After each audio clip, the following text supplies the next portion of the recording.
சுந்தரிக்கு அப்புறம் வந்து ம். இன்னும் அது ஒரு பிரேக் த்ரூ கிடைக்குமா?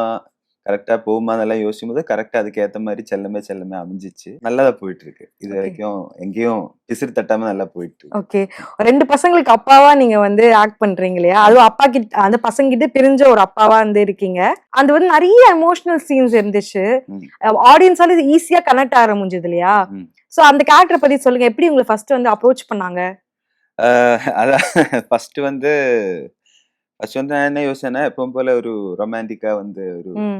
லவ் ஒரு நல்லாருக்கும். அந்த மாரி ஸ்கிரிப்ட்ன்னு நெனச்சு வந்தா, திடீர்னு உங்களுக்கு வந்து பெயர் கிடையாது சார். ஆல்ரெடி டிவோர்ஸ் ஆயிடுச்சு. ஓகே. டிவோர்ஸ் ஆயிடுச்சு. 2 பசங்க இருக்கு. ம். இந்த மாரி தான் கதை போகும். கேட்டபோது, என்னங்க ஃபர்ஸ்ட்டே ஸ்டார்ட்டிங்கே வந்து இப்படி சொல்றீங்க? ம். ஆனா, அந்த ஒன் லைன் கேட்டு உள்ள போம்போது ரொம்ப ரொம்ப நல்லா இருந்துச்சு கதை. ம்.